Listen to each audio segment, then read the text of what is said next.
Good afternoon and welcome to today's episode of our podcast, where we'll be chatting to a great partner of our business and someone who has helped many of our clients and other businesses that have expanded into North America.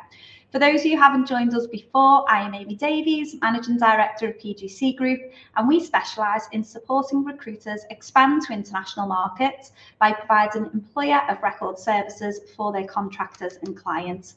Today, joining me is Lisa Shephard of ALTUS-WRX. Lisa is a global talent leader with almost 20 years experience driving and delivering complex talent strategies. Today, Lisa focuses on supporting recruitment founders and other founders of businesses connect with the right organisations and people to successfully launch in the US. Lisa's career has seen her work in multiple markets globally and helping other businesses align talent strategies to business strategy. But today, Lisa finds herself in Miami, Florida, where she now calls home and where she operates her business from. So after a bit of a rocky start and a pretty long introduction, I'd love to say hello again, Lisa, and welcome to our podcast. Good afternoon, good morning. Thank you so much. We are happy to do this again. No issues. It happens.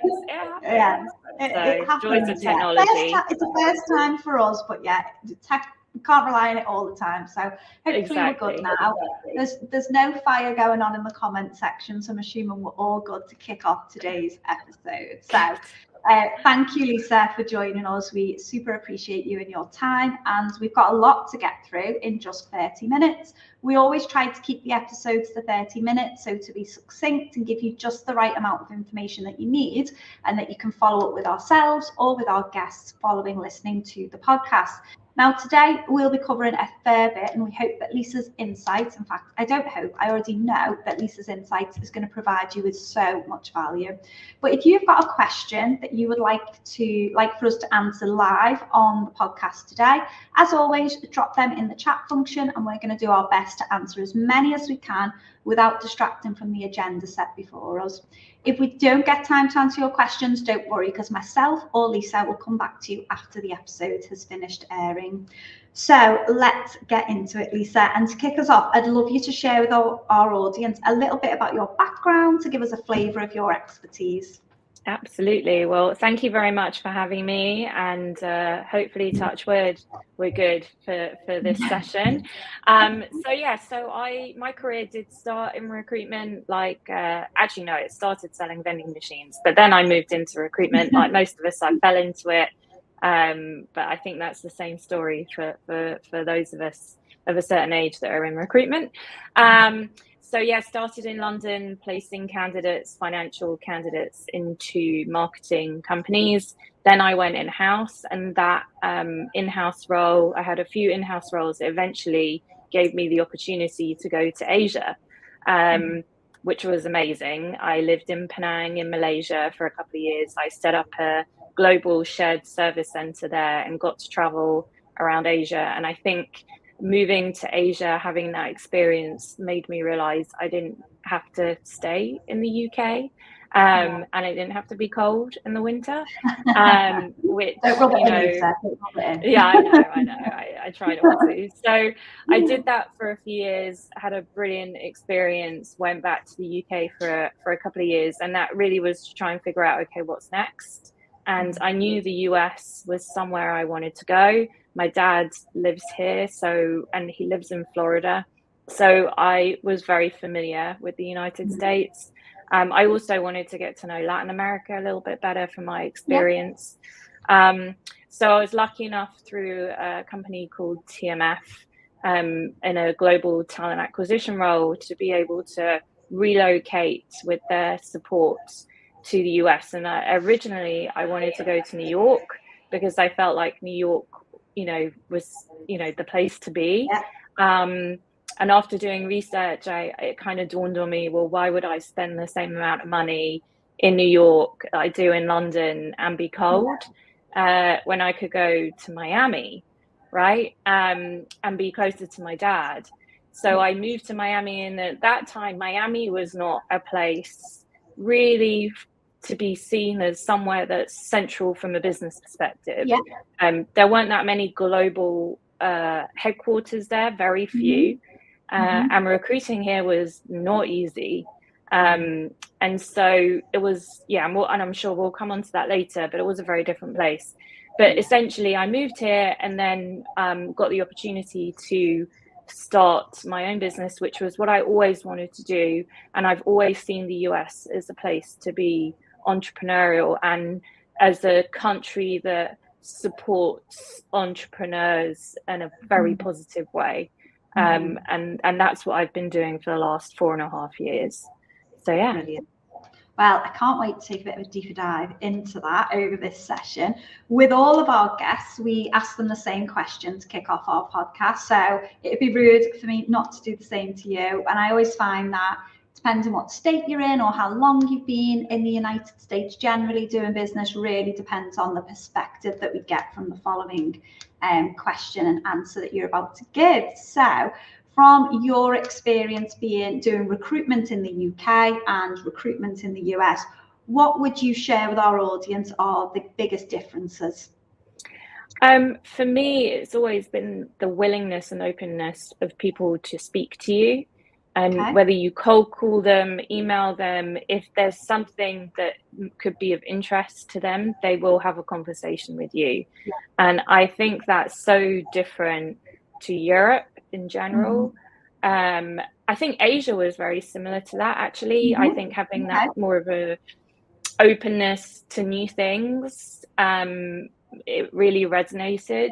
So that was definitely a big sort of learning for me as a recruiter initially, coming to the United States, reaching out to candidates. I got much better response to my outreach, and then subsequently, having my own business and doing cold outreach to potential clients. That also same thing. If you hit them at the right time, or even not, they just might want to connect with you, right? Just they want to add to their connections. So I think that's probably some of the biggest differences, and the willingness to meet and to network and to chat to everybody. And I think for us as Brits, that's sometimes a little bit difficult. Like, you can go to a networking event and be like, I don't really want to talk to anyone. I just want to talk to these people that I know. And I think, I find myself going down that road sometimes, but here it's so different. Everyone wants to talk to you, and and it's the done thing. You talk to everybody, so you've got to have that sort of approach. But that was some of the main differences. I think I've shared that on a previous podcast. Just generally my experience of speaking with and working with Americans is they always come from a position of, how can I help you? What can I do to support you? Which is quite jarring for Brits, I think, especially probably recruitment firms where clients aren't often, as friendly or supportive when recruiters are reaching out to try and help them. But it definitely means that doors are opened, pitches are listened to, business pitches. So they want to know about your solution, whether you can help them. But what I would also probably say with that as well, which again is feedback from business that we've worked with, is that doesn't mean that you win every deal or you win every client, and that it's really easy to win clients in America. Otherwise, we wouldn't be having this podcast and we wouldn't be having the amount of people we've got registered to listen to it if they didn't struggle with winning American clients. So excited to hear your kind of wisdom on that and your guidance based on your experience. But before we come on to that, before we come on to kind of the business development, just to stick with the theme of kind of key differences, what would you say, similarly to how responsive clients are, what about candidates in terms of their behaviour and expectations and how that differs? Because a lot of recruitment firms will look at building their candidate pipeline in America from the UK initially, so they're doing a lot of outreach to these candidates. What would you say are the core differences between the UK and the US for that? I think it's the same thing. I think it's the willingness for candidates that you have to candidates responding to you. I think, if it's an interesting potential opportunity, they're going to have a conversation. Even if they're happy in their role, there's always like, oh, maybe I should just chat. Whereas I think and I'm generalizing massively here, but I do think in the UK and in Europe, if they're doing a job and they're not interested in having a conversation, it's very hard to just let's just chat and exactly, let's just have a quick call. Like it's very difficult, whereas I feel like here you will have more conversations. However, it doesn't necessarily mean they will convert into actual candidates who are going to rock up to interviews. I think that is the same wherever you go. I think here sometimes, and it's the same with clients, there's they'll say yes quickly, they'll have a conversation with you, but then they might then ghost you afterwards, which is the same for candidates and clients. So for me, yes, it's easy to have that conversation, but to actually sort of pin them down is difficult. So pros and cons to that. Yeah, definitely. Brilliant. Okay, so let's talk a little bit more about Miami now.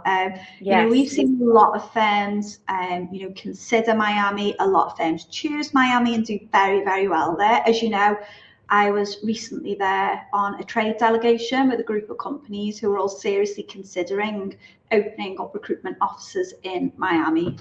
My first time, I absolutely loved it. Can see why you live there. Can see why clients choose to do business there. Thought it was an absolutely brilliant place. Now, TMF led you to Miami as an opportunity in 2016. And you've already kind of alluded to that it's a very different place today than when you first discovered it. So I'm keen to hear why you've chosen to stay in Miami and build your business there from your perspective. Yeah, it's really interesting. So I think Miami has always been known to be the party place. And that's exactly what I knew about it. I think the first time I came to Miami actually was when I was a baby. But since then, from what I can remember, I came in like 2004 for a few nights to party with my friends on South Beach, because that's what you did. And so, when I moved here in 2017, I think it was starting to evolve. So you have Brickell, which is the financial district of Miami, which was starting to, there was so much construction going on there. So many new hotels and restaurants and office buildings going up. So it was starting very slowly to sort of go through this sort of evolution, bringing more talent to the city. But 2017, I remember, we were focused on hiring a lot of payroll and financial services people, and it was so hard to find those people in Miami. It was easier to place them in our offices in New York or even in Latin America, but Miami was super tough. And when I was headhunted to go to another company called Citel, I was so shocked that there was another global headquarters in Miami, and they just moved their global headquarters from Tennessee to Miami. So yes, very different. Then obviously the pandemic hit, and what happened was I think a lot of people found themselves like sitting in their tiny apartments in New York or even in like LA or San Francisco, thinking, I'm not in the office, or my employees are not in the office. Why am I here? And I think, look, whatever you think about Florida's approach to the pandemic, we opened up very quickly. Everyone has different views on that. That's fine. But what it meant was it attracted an awful lot of people from the Northeast and from the West Coast to place themselves in South Florida. And at that time, obviously, it was so much cheaper. We have much lower taxes, and in comparison to California and to New York and say Boston and those locations, the price of an apartment was cheaper, and you've got a sea view and you've got the beach, or you've got all the things that you never thought you could have access to and still keep your job. So that created a bit of an evolution. Plus our mayor, he gave a lot of incentives, and he did a lot of very good campaigns, very clever campaigns to attract people to come to South Florida. So really, we came out of the pandemic in a boom, and that for me was the best time to start my business. Initially, I started it right in the middle of the pandemic. So I think you hear that about a lot of businesses. They tend to start in a downturn, and if you're there at the right time, then suddenly everything just went nuts. And I think we all found that from a recruiting perspective, right?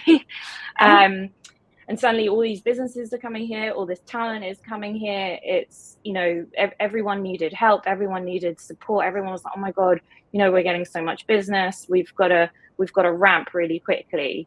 And that's essentially what happened. And now Miami, and I wouldn't even just say Miami, I would say South Florida. So, you know, including Fort Lauderdale and West Palm Beach, and, you know, it's a real tech hub now. So there's a lot of startups, there's a lot of incubators and accelerators, and a lot of investors here. There's an awful lot of VCs and private equity firms that, you know, the partners have moved to Miami. So they've moved their headquarters from New York to Miami. So, you know, it's a completely different city to what it was. It's crazy. Yeah, definitely. I mean, we talk about that domestic migration of talent, you know, particularly to what we would call opportunity states, such as Florida and Texas being in there as well. But it wasn't just the talent, it was the companies as well, and the headquarters now setting up in these states and maximising the obvious tax incentives there are to have.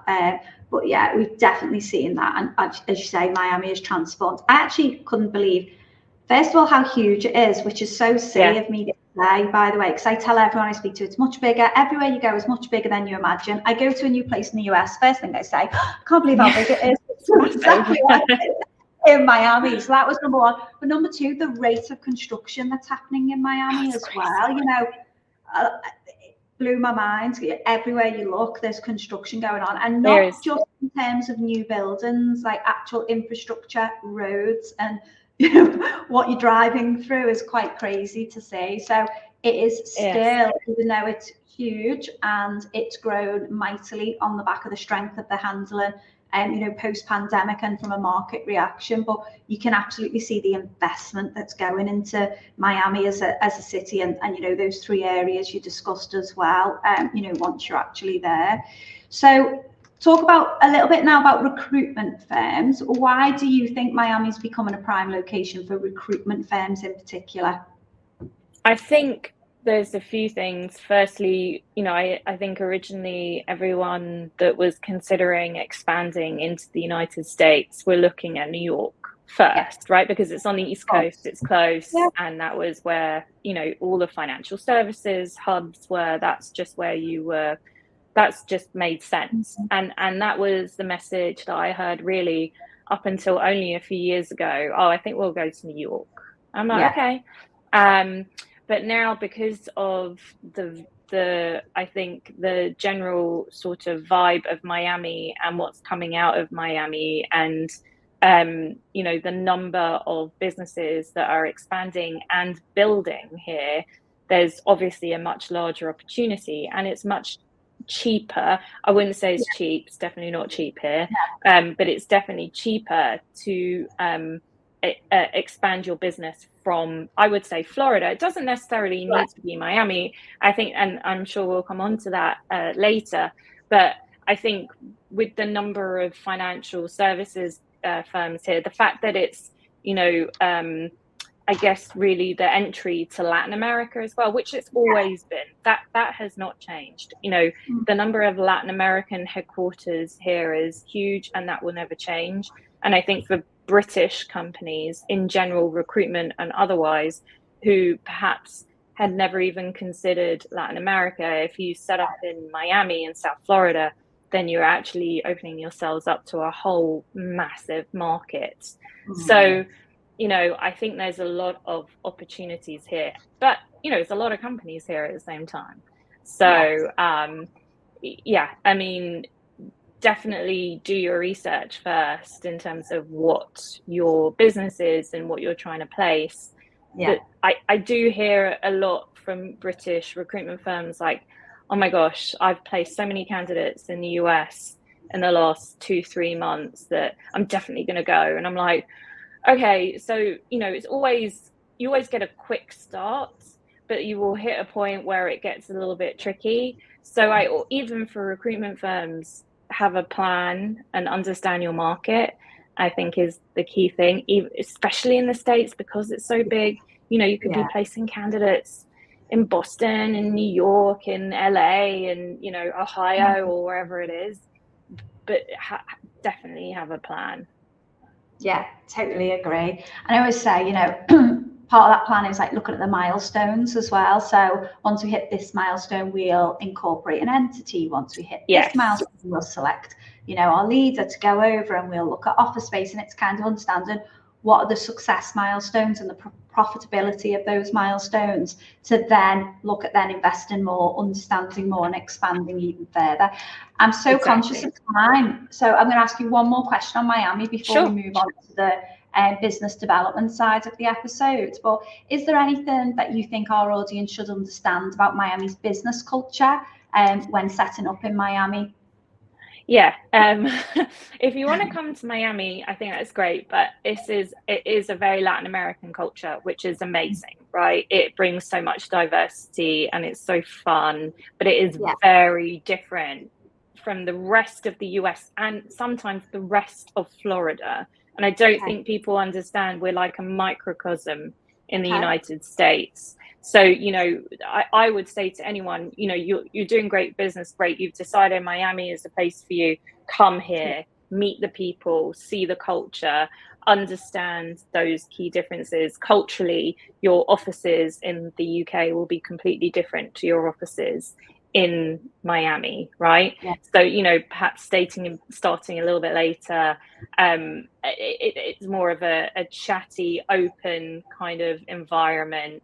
I think, to get meetings, start maybe a little bit later, maybe not always on time, which is what I struggle with, because I am very British in that way, right? I always will be. But you've got to have a bit more of a laid back approach to certain things. But yeah, culturally it's very, very different, and it's very important to understand that. And if you decide that you want to have a team here, I would say 100% have a mix of locals, and bring over some people from the UK for sure to get your business off the ground, but definitely have locals involved. And I'm very embarrassed to say this, but I don't really speak Spanish, and people are amazed that I've survived in Miami like 7.5 years, and I can do the basics and kind of say turn left, turn right to an Uber driver, but that's also like I would say Spanish is helpful, but I can't tell people how to have Spanish because I've gotten away with it, but I'm not proud of it. So, it's quite a high percentage of people's main language is Spanish in Miami, isn't it? I'm not sure of the exact percentage, I would guess, but I remember hearing it and thinking, wow, that's so high. Yeah, it is. And I think it's like something like 80% of people in Miami are not from Miami. So it's and that's amazing, right? It's a great melting pot of like people from Latin America, from Europe, from all over. But people will assume that, people will sometimes speak Spanish to you first, and not English. Okay, right, we are going to move into the core of what we've met to discuss really today. So in terms of winning American clients, from your experience, what are the key considerations that our audience should take when approaching and trying to win those clients in the US? Definitely building that bond with that client is so important. As I mentioned, it's easy to get a conversation with someone in the US, but it's not necessarily easy to close it. And I strongly believe that you'll be able to do some of that remotely. But people like a face-to-face. They like to meet, they like to chat, and to build that bond. So it's less transactional, I would say, more conversational. And I think that is one of the most important things. And I say this to my clients, that yes, you will definitely be able to close business from wherever you are, but you will hit a point where you need to be face to face to maintain that business, because someone else is going to come in, take your client out for lunch, and then you're done, right? So that is the first thing. And I think, they really appreciate here tenacity. I think that's why the Brits do so well, that we can be tenacious, but not in an annoying way. You can follow up with a potential client, but we do it in such a way that is polite. It's probably the only way I can describe it. And I think there's a real appreciation of that here. And you don't have to be embarrassed to follow up with people. They see that on the whole is a good thing. Yes. That you're out there to win business, and that probably means that you're going to be a great partner for them. So don't hold back. No, don't. Or be polite, because they like that. Yes, they like that. Okay. What would you say the strategies that have been most effective for recruitment agencies securing business from the UK market? So you spoke a little bit about, face-to-face, the tangibility of building client relationships. What else would you say is like a key consideration that has to be taken in? Build your brand in here. I think, as I said, yes, you can start very quickly and very easily from the UK with nothing, but at some point there's going to be okay, but you're not here. Like, who are you? Don't know who you are, and you're not physically in the US. So I think start to build your brand. If you are able to, pop over here, go to events, pick the markets that you really want to focus on and build that network. And, there's my plug. That's something that we can help you do whilst you transition over to the US. But I can't emphasize enough what a difference that makes to have someone representing you on the ground whilst you're starting to build. And I think that goes a long way here to build the trust. And as I said, you might make one placement with a client, but that's not to say that they're going to use someone else for their next placement, right? Because you haven't met them face to face. And maybe that's not true of everybody, but I think it helps hugely. And be very specific, like who are you? What are you trying to achieve? What are your USPs here, apart from being British? I mean, yes, that's great. But what differentiates you from everyone else, as this is a massive market, but it's definitely a very competitive one, super competitive. And yes, the fees are larger here for the recruiters.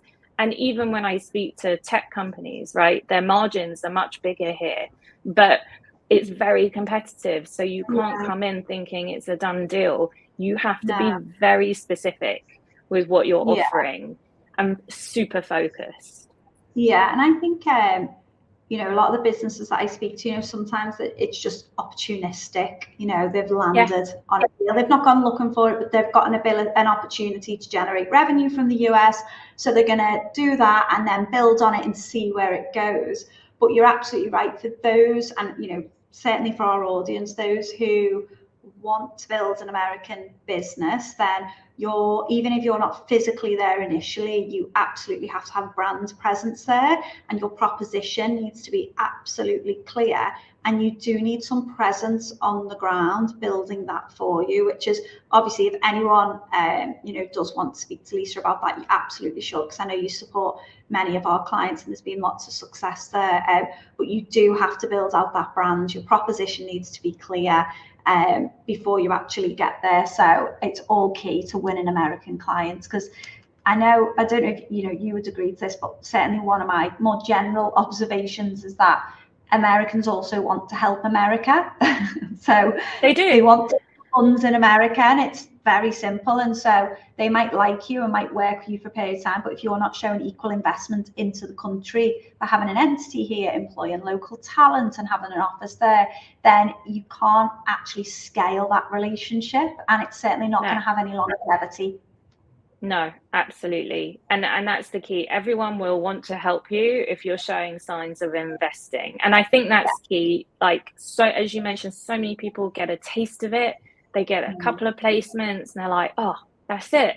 I'm in America. I'm like, no, I'm afraid you're not. Not broke America. And you know, I get it. Build your you know, your clients here to a point, but there will come a point where you will have to invest some money to be able to do this. If you make that decision, you know, this isn't like, oh, let me bill a certain amount and then I'll come. Yes, to an extent, but there will be always more than that. You know, and you know, it's not cheap to set up a physical location in the United States. It's not cheap to hire people here.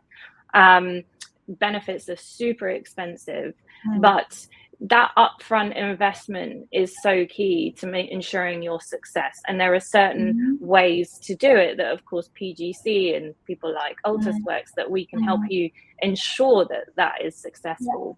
But, you know, so many people I speak to are like, oh, you know what, I haven't got any money to do it, so I'm just going to continue doing it from the UK. I'm like, okay, but there will come a point where you can't expand anymore.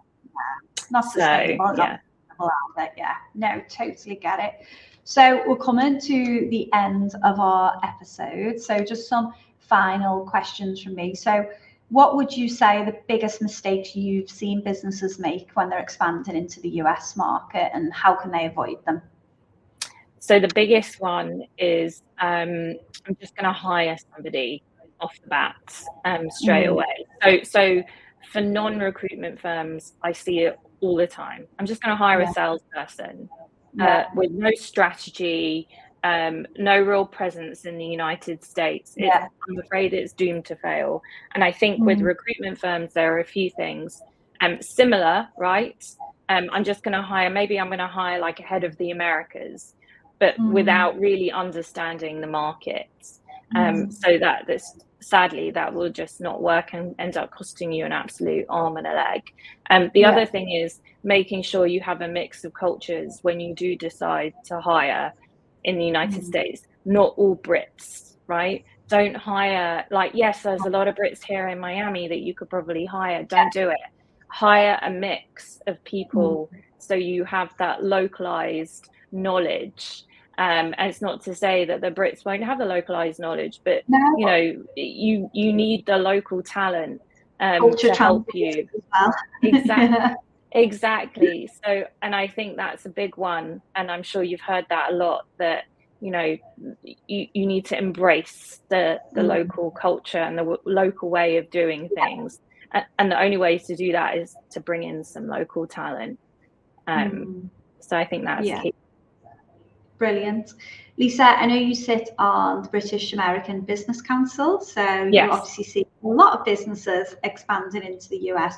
Just given the vastness and diversity of the US market as a whole now, how important is it for businesses to understand regional differences when expanding? And maybe we could just focus on Florida, you know, as a state, even just understanding Florida and understand the regional differences within that state. How important is it?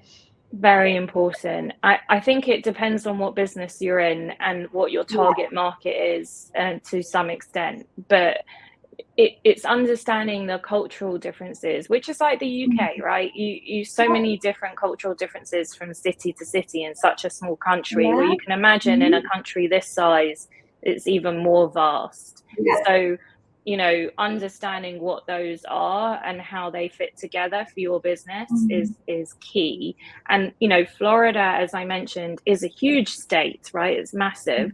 And there are so many different cities within Florida that have different opportunities for different businesses. So it's understanding what they are and how they relate to you, and what would be the best fit for you, because Miami might not be the best city for you. Tampa might be the best one, which is, I'm having a lot of conversations right now about Tampa, which is great. So yeah, I think, again, do your research, do the due diligence, come here, speak to people, like understand what they are, because at the end of the day, once you have all of the information, you can make the right decisions for your business. Yeah, absolutely. Lisa, I can't believe we've run out of time. We've actually gone over time, but with the late start and the tech, I don't think our audience will mind. We've just added an extra bit of value to the session for them, hopefully. But thank you everyone for listening. Thank you for your patience as well and getting up and running today. Lisa, thank you so much for everything that you've shared. There's so many insightful things. And as always with these episodes, we only ever scratch the surface. So there's so much more I know that you could share. So if any of our audience, either watching live or listening to this episode afterwards, wants to reach out to Lisa, they can do that through LinkedIn. Lisa would be more than happy to have a chat with you. If you want to expand the conversation with me or any of the PGC team, you can find us in the exact same way. So I will leave it there and we will make that a wrap for our show today. But thank you again, Lisa, and thank you everyone for listening. Thank you. Want help backing out your US expansion? Visit us at www.pgcgroup.com to learn more or schedule a free US expansion opportunity session with one of our consultants.